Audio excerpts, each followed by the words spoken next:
왜? 왜 미래가 밝냐? 시장을 선점했기 때문에. 다음번 스위프트 시장, 통화 시스템의 브릿지 역할, 플랫폼 역할, 송금, 지급, 결제, 환전, 그 플랫폼 시장의 스위프트망의 시장을 선점해 나가고 있기 때문에. 그래서 지금 인프라가 깔려가고 있는 와중에 XRP가 가격이 급등해버리면 인프라를 깔지를 못한다. 개인들이 사서 다 계좌에 처박아 놓으니까. 금융기관에 이 XRP가 뿌려져야 되는데 아직 시작도 안 했는데 개인들 계정에 다 이게 잠겨있으면 금융기관에 뿌려지겠습니까? 그래서 끊임없이 리또 속이라는 말이 태어날 만큼 인내심 테스트가 진행될 겁니다. 이 부분 반드시 기억하시길 바랍니다. 현재 시간 오후 2시 21분입니다. 비트코인이 업비트 기준 4,940만원, 38만원, 40만원을 현재 왔다 갔다 하고 있어요. 최근에 좀 많이 빠졌어요. 그쵸? 좀 많이 하락이 있었다. 많이 지지부진하고 힘드실 것 같은데요. 그쵸? 보면 고점권, 단기적인 부분이에요. 이 고점권, 그리고 저점권, 이 부분이죠. 이 저점권에 현재 가운데 있습니다. 박스권의 가운데에 있다. 많이 하락했지만 현재 이 하락한 이유가 뭐죠? 연준의 빅스텝, 이 이슈가 큽니다. 금리 인상의 속도가 빨라질 수 있지 않을까? 자산의 연준 대차대별 축소가 생각보다 규모가 크지 않을까? 그래서 긴축의 속도가 좀 빨라지는 거 아니야? 그러면서 전 세계 자산시장, 증시와 암호화폐 시장, 금융시장의 변동성이 확대가 되고 있습니다. 자, 리플도 크게 다르지 않은 모습이죠. 비트코인과. 하락했다가 최근에 상승했다가 다시 하락했다. 결국은 크게 보면 하락을 좀 했죠. 근데 중기적으로 좀 보면은요. 여기가 저점, 이 부분을 저점으로 해서 고점은 이 부분, 고점 매물대 요 부분. 요것도 사실 크게 보면 단기적인 그림이죠. 어쨌든 요 부분에서 결국은 박스권 부근에 있다. 하락을 했지만 자 보면 상승, 하락, 상승, 하락, 상승, 하락. 그래서 이 단기적인, 이 중기적인 박스권의 가운데 부분에서 현재 왔다 갔다 하고 있다. 거래량도 추세적으로 조금 감소를 했죠. 연준의 빅스텝, 이 부분은요. 오늘 방송 영상 중 마지막에 제가 다시 한번 언급을 드릴게요. 큰 그림을 확인을 하면 우리는 항해에서 흔들리지 않고 길을 갈 수가 있습니다. 증시가 흔들거리면 너플너플너플 흔들어치기 하면 바로 쫄아서 공포에 던지는 사람들이 나올 수가 있겠죠? 이런 모든 자산시장에 포함되는 거예요. 주식이건 암호화폐건 물량을 뺏고 싶을 때 시장을 흔들어 버립니다. 그러면 이 코인이나 주식을 훌륭한 코인 또는 훌륭한 주식을 막 던져요. 이때 쪽 빨아먹습니다. 물량을 매집해 나가고요. 그리고 시간이 되면 그때 이제 지들이 올린다. 그리고 마지막에 개인 투자자가 달라붙으면서 슈팅이 나온다. 이게 사실 코인과 주식과 자본시장의 그런 지난 그런 그림이에요. 그러니까 늘 크게 그리는 그림을 훈련을 해야 합니다. 리플, XRP의 진정한 가치, 그 가치를 안다면 흔들리지 않고 동행할 수가 있겠죠. 물론 시간이 좀 오래 걸리는 일입니다. 자 보면 리플의 현재 시가총액 41조 원, 그 근방에서 왔다 갔다 하고 있어요. 지난번에 제가 언급을 드렸죠. 자 그러면 진짜 리플의 가치가 언제쯤 진짜 과연 터질 것인가, 그 가치를 우리는 알아야 한다. 자 현재 그러면 시스템을 이해하자고요. 시스템을 이해를 하면 국제 송금망 스위프트죠. 전세계 국제은행관 스위프트, 국제은행 간 통신협정, 전세계 1973년도부터 현재 전세계 200여 개 국가에 1만 1천 개의 금융기관이 들어가 있는 스위프트 시장 규모 155조 달러. 근데 현재 시스템으로는 수수료도 너무나 비싸다. 프로테이지가. 그리고 시간도 너무나 오래 걸린다. 그리고 에러율도 100번을 보내면 6번 정도가 오류가 난다. 이 현재 시스템입니다. 현재 그래서 은행에서 국내 은행, 외국 은행이에요. 여기가 국내. 그래서 국내 은행에서 만약에 해외 어떤 은행으로 보내려고 하면 여기 보면 국내에도 중개은행이 하나가 필요하고요. 외국에도 중개은행이 필요하다. 그래서 지금 굉장히 단계가 많아지죠. 그래서 수수료도 비싸고 시간도 오래 걸리고 에러율도 오래 걸린다. 이 시스템이 대략 40년이죠. 40년 동안 그런 지켜져 왔던 시스템이에요. 그런데 우리 리플사, 사실 리플은 리플사가 회사가 있고요. 리플 네트워크가 있죠. 그쵸? 그리고 XRP라고 하는 암호화폐. 그쵸? 요게 있습니다. 그런데 이 시스템을 보면은요. 첫 번째 X 커런트라고 하는 게 있어요. 얘는 뭐냐 하면요. 자, 기본적으로 XRP가 사용이 안 돼요. 여기서는요. 리플렛의 토큰은 두 가지가 있습니다. IOU의 토큰과 그리고 XRP의 토큰이 있어요. X 커런트에서는 IOU가 쓰인다. 이게 뭐냐 하면 차용증이에요. 쉽게 정리할게요. 이해하자고요. 쉽게. 리플의 시스템은 첫 번째 X 커런트가 있다. 얘는 아까 언급드렸던 IOU, 차용증, 지불 보증서. 사실 리플렛에 그리고 쓰이는 토큰은 IOU와 XRP가 있어요. 이 IOU는 바로 이 차용증은 X 커런트 시스템에서 쓰이게 됩니다. 두 번째 X래피드 시스템에는요. 바로 XRP가 사용이 돼요. 그래서 우리 리플사 현재 30여 개에서 40여 개 국가에 300여 개 금융기관의 네트워크망이 형성되고 계속 확장을 해나가고 있죠. 그래서 이게 확장한다 그래서 꼭 XRP가 늘어나는 게 아니다라고 언급을 많이 합니다. 그런데 저는 결국은 이 엑스커런트, 처음에 엑스커런트를 도입을 해서 금융기관들이 협약을 늘어내고 인프라망이 확장되고 네트워크 플랫폼이 확장되게 되면 결국은 엑스래피드로 넘어올 수밖에 없다. 그 이유, 이 IOU는요. 첫 번째, 유동성 문제에 직결하게 돼요. 뭐냐? 결국은 제가 지난번에도 언급을 드렸지만 달러, 유로, 엔, 파운드 이 기축 통화량이 많은 유동성 간에는 유동성 문제가 안 나오겠죠. 그런데 루브라나 원화 또는 페소화, 루브라 이런 것들은 유동성 문제에 직결하게 됩니다. 그래서 바로 XRP가 이 가운데 브릿지 통화, 연결 통화를 하게 되게끔 되어 있는 부분이에요. 그래서 결국은 첫 번째 스위프트망의 시스템이 뭐죠? 바로 유동성, 연결 부분을 하는 게 사실 첫 번째입니다. 그래서 저는 네트워크망이 확장이 되면 결국엔 엑스커런트를 확장을 시켜나가고 결국은 엑스래피드로 저는 귀결되리라 생각을 해요. 그래서 네트워크망이 깔려나가는 게 무척 중요하다. 이 엑스커런트에서는 XRP가 사용이 안 되지만 결국은 수수료 그리고 또 하나 이 아까 계정에 보게 되면은요. 국내에서 해외은행으로 보낼 때, 자, 이 해외은행의 계좌를 가지고 있어야 돼요.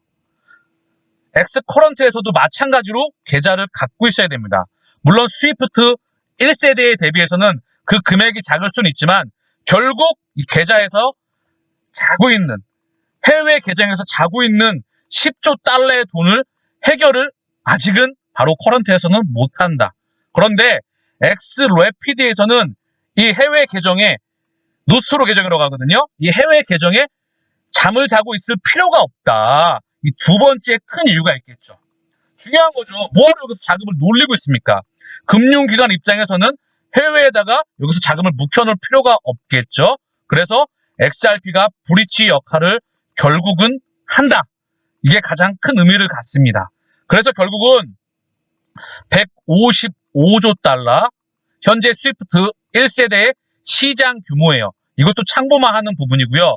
결국은 이 스위프트망을 대체해 나갈 수밖에 없다. 전 세계 현재 송금망 중에 저는 XRP, 리플사, 리플렛이 가장 독보적으로, 독점적으로 성장해 나가고 있다고 생각을 합니다. 그래서 결국은 확장해 나가고 있는데 가격만 못 가고 있다. 그러면 결국은 아까 언급드렸던 정리를 하면 엑스커런트에서 계속해서 확장을 해 나가고 인프라 1세대 금융기관이 10,000여 개의 금융기관이 있죠. 아직 300여 개 금융기관밖에 안 돼요. 더 확장이 필요합니다. 전 세계 금융기관들과의 조인이 파트너와 협약이 필요하겠죠. 계속해서 협약을 해나가고 결국은 궁극적으로 엑스래피드 시스템이 도입이 될 수밖에 없다. 유동성, 환전에 대한 문제량이 직결을 하고요. 수수료도 엑스커런트보다 엑스래피드가 싸며 그리고 이 조금 더 언급을 드리면 이 엑스커런트 시스템에는 바로 게이트웨이라고 하는 이 300여 개 금융기관에서 어떤 금융기관을 태기를 해서 금융기관이 다 보증을 서서 IOU를 발급을 해줍니다. 근데 이 금융기관이 파산하게 되면 이 게이트웨이가 역할을 못해요. 그리고 환전을 할 때 바로 마켓 메이커, 시장 조성사가 필요하다는 부분이죠. 자, 그래서 머릿속으로 크게 그리면서 제가 시간이 날 때마다 계속해서 언급드릴게요. 우리 리플, XRP의 큰 그림입니다. 엑스커런트를 도입하게 되면 게이트웨이라고 하는 중개은행, 금융기관이 필요해요. 그리고 시장 조성사도 필요하다. 환전을 해야 되니까. 왜? 원화 IOU가 있고요. 달러 IOU가 있어요. 요거를 매칭시켜야 되거든요. 엔화 IOU 그리고 루브라 IOU 요거를 매칭시켜줄 수 있는 그런 마켓 메이커. 증시에도 시장 조성자가 있죠. 그래서 게이트웨이 시장 조성사가 아직까지 많이 필요하다. 그래서 결국 유동성 문제와 수수료와 이런 부분에서도 바로 엑스래피드, 우리 XRP가 사용되는 엑스래피드와는 차이가 날 수밖에 없다. 여기서 사용되게 되면 유동성 문제, 그리고 노스트로 계정, 잠자고 있는 계정, 해외은행의 계좌를 갖고 있어야 된다. 근데 엑스래피드를 사용하게 되면 해외은행의 계좌를 갖고 있지 않아도 바로 브리치 통화로서 XRP를 사용하기 때문에 그럴 의미가 없고 그런 잠자고 있는 10조 달러가 해결이 된다. 금융기관 입장에서는. 그래서 결국은 일로 넘어올 수밖에 없다. 그래서 첫 번째, 일단 협약되는 금융기관과 국가가 중앙은행을 포함해서 많아져야 되겠죠. 우리은행과 신한은행이 엑스커런트를 도입했습니다. 결국 도입하게 되면 엑스래피드로 궁극적으로는 들어가리라 생각을 합니다. 고로 시간이 가장 오래 걸릴 수 있고 인프라가 확장되겠지만 정말 파괴력은 가장 세다라고 생각할 수가 있겠죠. 자, 그러면 우리가 정리해야 될 부분 155조 달러 쪽에서 과연 XRP가 얼마만큼을 이 시장을 대체해 나갈지 이것도 참고만입니다. 그래서 이제 시총 40조입니다. 1,000억 개 발행 물량이 중요한 게 아니다. 시가총액이 40조밖에 되지 않는다. 155조 현재 시장 규모이다. 그래서 60억 개 리플사가 가지고 있고 471억 개 지금 락업되어 있고요. 469억 개가 시장에 풀려 있죠. 현재 시가총액과 이 물량이 스위프트망을 대체하기에 턱없이 부족할 수도 있다. 물론 거래량이 활발해지게 되면 당연히 또 다른 모습이 나올 거라 생각을 합니다. 그리고 이 XRP가 수수료로 사용되며 결국 소각되어집니다. 그래서 우리의 미래는 밝다. 오늘은 XRP의 진정한 값어치, 투자 가치를 시스템상으로 왜 그렇게 될 수밖에 없는지 원리를 이해할 수 있는 시간을 갖겠습니다. 스위프트망 155조 달러, 엑스커런트와 엑스래피드 이 부분을 이해하고 어떻게 적용될 수 있을지 우리가 인지한다면 우리가 큰 그림을 그려나갈 수 있다 생각을 합니다. 그리고 최근에 코인 시장에서 체킹해야 될 우리 XRP에도 중요하며 전체 코인판 시장에도 중요하죠. SEC과의 소송 처리 결과. 그러나 SEC, 미국 증권거래위원회는 코인베이스, 나스닥 상장, 선물, 비트코인 ETF를 승인을 했죠. 그래서 결국은 제도권으로 들어오기 위한 판과 세금을 걷기 위한 시스템을 구축하기 위한 시간을 두고 그 부분을 협의를 해나가고 있다 생각을 합니다. 크게 보면. 왜? 얘네가 나스닥 상장, 코인베이스, 선물, 비트코인 ETF를 승인을 했기 때문에. 그렇죠? 이 SEC과 소송 거리는 우리 XRP는 결국은 다른 암호화폐들과도 정말 중요한 의미를 갖는다. 제도권에 어떻게 판이 짜여지는지가 그런 부분을 그려나갈 수가 있기 때문에. 그리고 코인베이스 XRP가 재상장돼야 되겠죠? 그리고 비트코인 이거와 세과의 소송거래 처리가 맞춰서 이제 시차를 두고 비트코인 ETF 현물 승인 정말 중요한 의미를 갖는다. 이 또한 제도권에 다시 한번 들어오게 되는 부분이 생기며 추가 펀더멘털이 좋은 코인이 승인을 앞둘 것입니다. 코인 시장 전체 자금의 역동성, 전 세계 기관 투자자 자금이 들어오게 됩니다. 미국 주식시장에 바로 비트코인 ETF가 상장이 된다. 그러면 바로 유럽, 일본, 중국, 대한민국, 기타 등등의 전 세계 증시에 바로 비트코인 ETF가 상장이 되며 각각 기관 투자자의 자금이 다 들어오며 비트코인 ETF는 바로 비트코인 단 한 개만 담습니다. 다른 증시에 상장되어 있는 ETF랑은 다르게 ETF엔 여러 가지가 많이 담겨 있죠. 그러나 비트코인 ETF는 단 한 개만 담는다. 고로 추가로 펀더멘탈이 되는 훌륭한 코인들은 ETF에 승인될 때마다 기관 투자자 자금들이 엄청나게 들어올 수 있는 그런 시스템의 대전환기에 있습니다. 우리가 체킹해야 될 정말 중요한 이슈. 그리고 이더리움의 포스에서 포스로 전환이 딜레이 되죠. 이게 작업 증명에서 지분 증명으로 전환을 하며 속도와 수수료 그리고 시스템 부분에서 디파이나 이런 부분에서 굉장히 중요한 의미를 갖습니다. 그래서 현재 딜레이가 되면서 얘 또한 시장에 조금은 안 좋은 영향을 주고 있어요.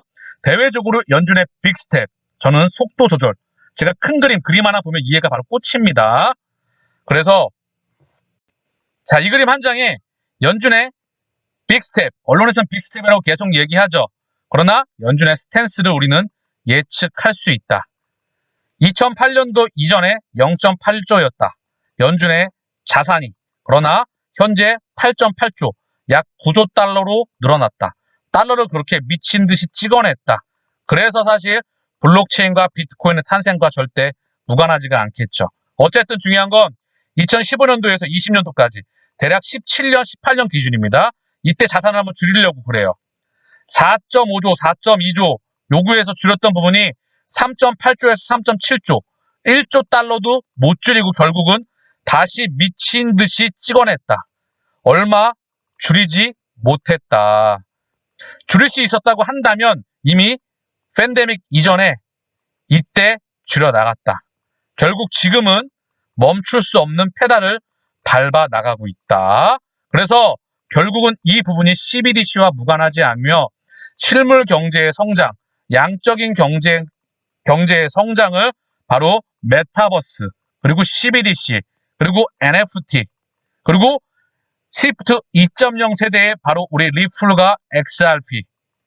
이 시스템과 절대 무관하지 않다. 그래서 연준은 금융시장, 자산과 암호화폐와 부동산과 주식시장을 모니터링하면서 금리를 올리다가도 시장이 한번 흔들거리면 멈출 수밖에 없는 그런 시스템으로 바뀌어 이미 나갔습니다. 이 부분을 참고하시기를 바랍니다.